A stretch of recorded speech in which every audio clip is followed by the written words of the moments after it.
Cette émission est conçue et réalisée par des membres de la communauté avec l'aide de Cogeco TV.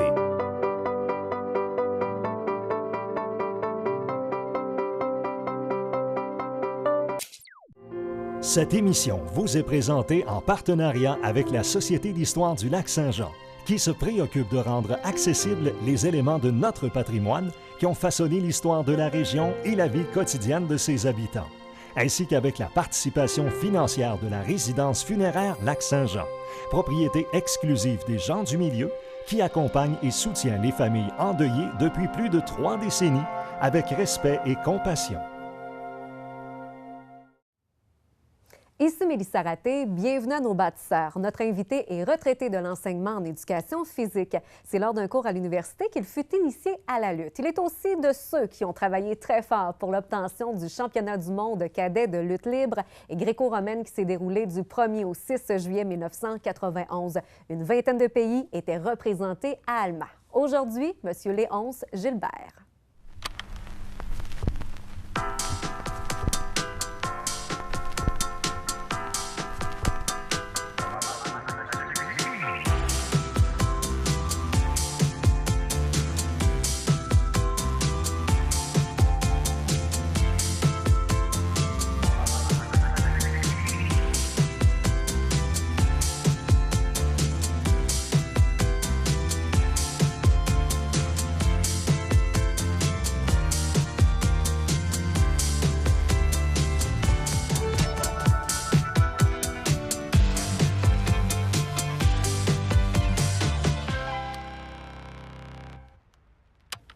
Monsieur Gilbert, c'est un plaisir de vous recevoir pour l'émission Nos bâtisseurs.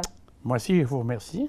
Vous êtes retraité de l'enseignement en éducation physique. Parlez-nous peut-être un petit peu de votre carrière avec le milieu scolaire. Bien, disons, j'étais diplômé en éducation physique, mais j'ai fait le 3/4 de ma carrière, disons, en adaptation scolaire et en déficience intellectuelle profonde. C'était par choix, d'ailleurs. Oui, hein? Ouais.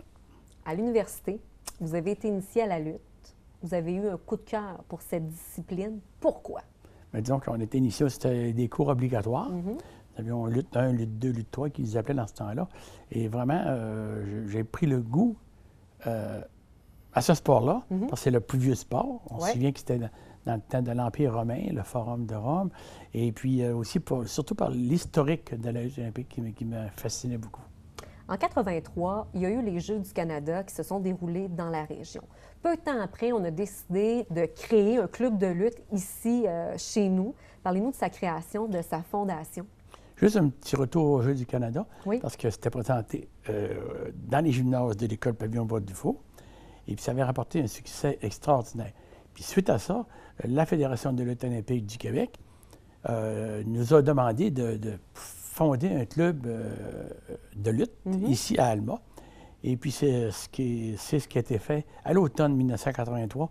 D'ailleurs, la personne à l'origine de ça est Charles-Émile Boudria, qui était lui-même professeur d'éducation physique, qui veut dire qu'avec 5 ou 6 des amis, on a décollé le club. Mais c'est Charles-Émile qui a vraiment tenu chapeauté, qui était l'entraîneur-chef pour au moins une vingtaine d'années.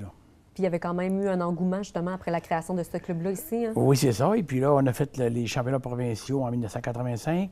On a fait les championnats canadiens juniors en 1988. Et puis, je me souviens qu'à la cérémonie de clôture, j'avais promis qu'on aurait les championnats du monde d'ici, dans une période de 5 ans. Puis on les a eus 3 ans plus tard. Vous êtes un bon politicien, ça veut dire. Si vous avez fait une promesse, vous l'avez tenue.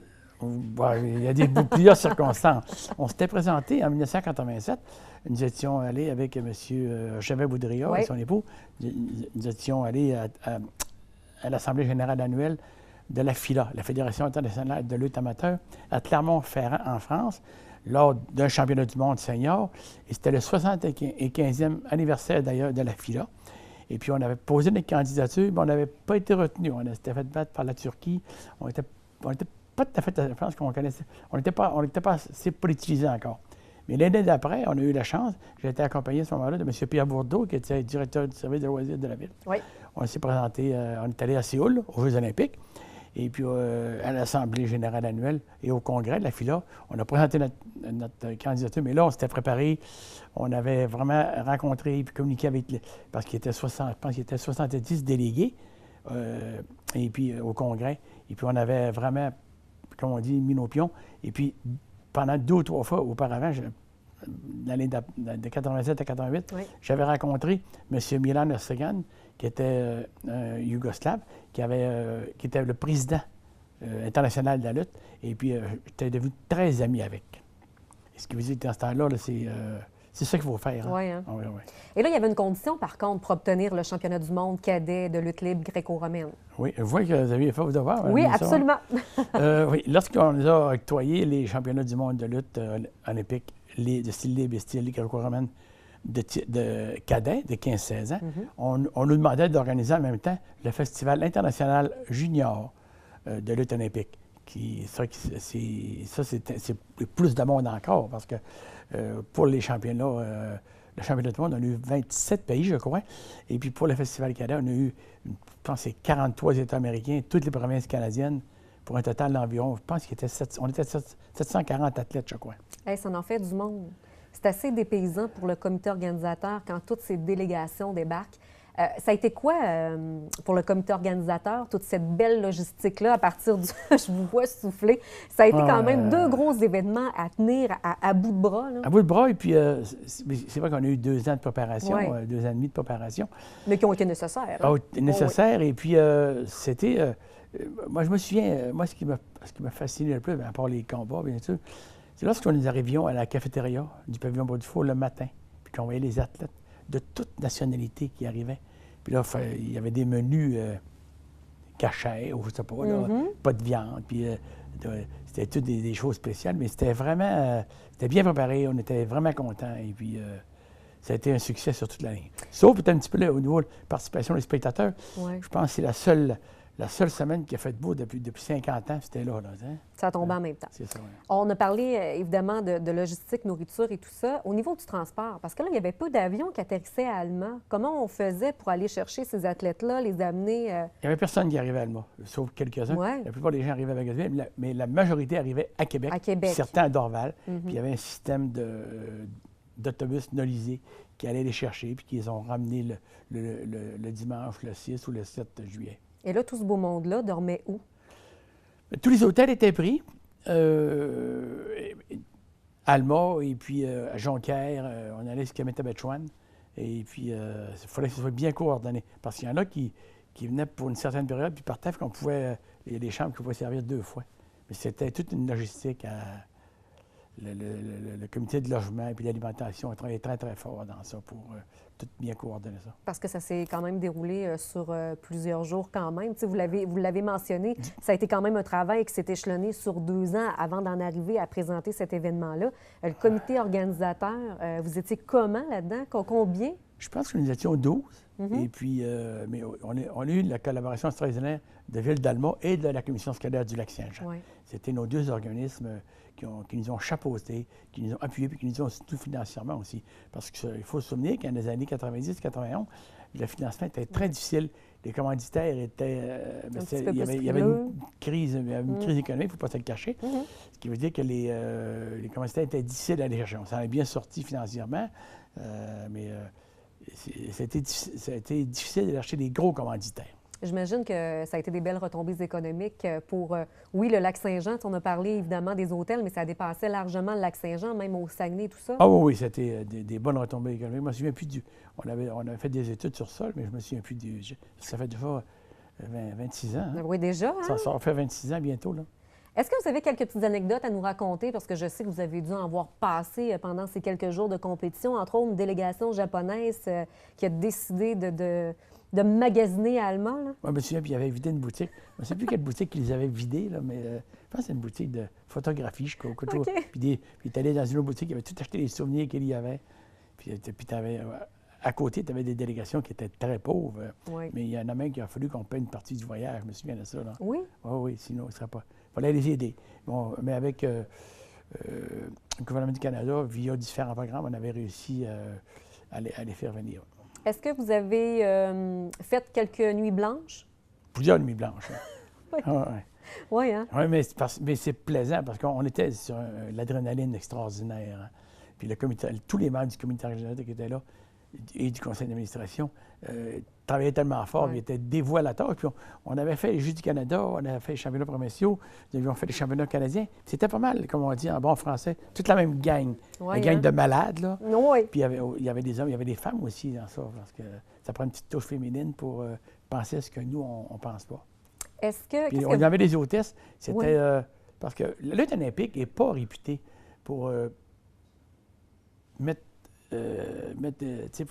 pour être grandiose. Ils font la compétition. Mais puis ça finit là. Nous, on avait vraiment mis l'accent sur l'enrobage, le protocole. Puis d'ailleurs, c'est ce que M. Miller-Sagan avait apprécié beaucoup. Et puis, lui, il était là aussi pendant les compétitions. Il était chez nous. Puis c'était un choix qu'il avait fait parce qu'il y avait eu 4 autres invitations dans 4 autres championnats du monde en même temps que nous autres. Mais c'est comme je disais, j'avais développé une amitié avec lui. Puis il était venu avec son épouse. Et puis... Qu'est-ce que vous tirez de cette expérience-là, de ces championnats du monde-là? Mais c'est des amis que j'avais connus en 87 à Clermont-Ferrand, puis que j'avais revus en 88 au championnat canadien.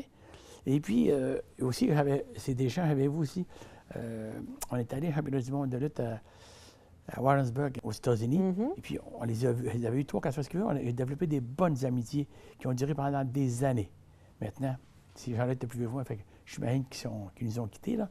Puis aussi, le comité organisateur a développé beaucoup d'amitié, de solidité, surtout dans des moments difficiles comme ça. Oui, hein. Il faut mettre l'épaule à là-haut, et puis c'était très, très fort. On a parlé qu'il y avait quand même une vingtaine de pays qui étaient représentés lors des 2 compétitions de ces 2 événements-là, cadets et juniors.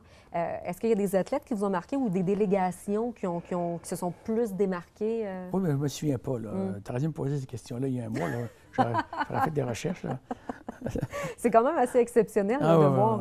Puis pour le comité organisateur et tout le monde, les bénévoles qui gravitaient autour de l'organisation, parlez-nous de... Je pense que 750 bénévoles que nous avions. Tantôt, je parlais des déjeuners. Il faut parler aussi, le soir, nous avions une immense tente où la population était invitée, puis c'était gratuit. Puis il y avait beaucoup d'athlètes qui y allaient, puis il y avait beaucoup de jeunes filles aussi dans le bas. Pour moi, je pense qu'il ne devait pas avoir de jeunes filles sur les plages. Ils étaient toutes à la lutte olympique.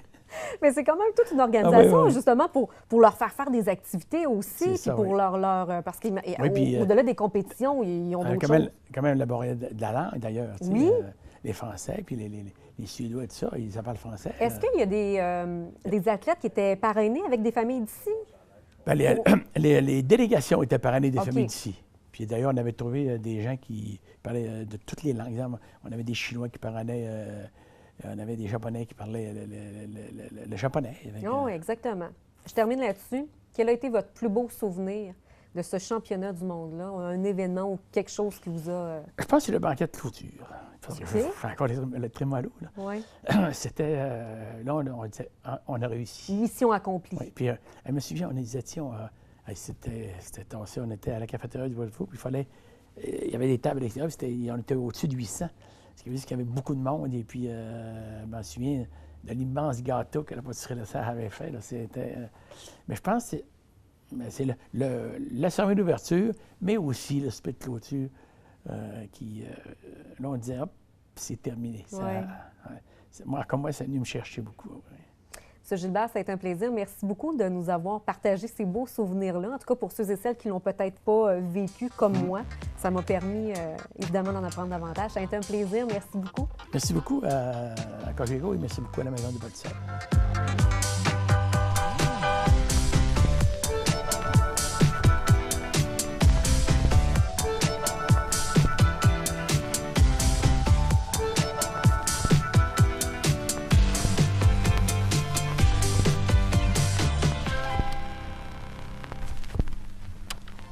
Télé-Cogeco remercie la Société d'histoire du Lac-Saint-Jean qui a assuré la recherche de la série Nos bâtisseurs.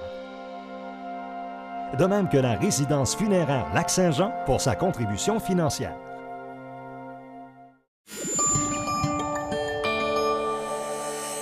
Cogeco TV, un service exclusif aux clients de Cogeco.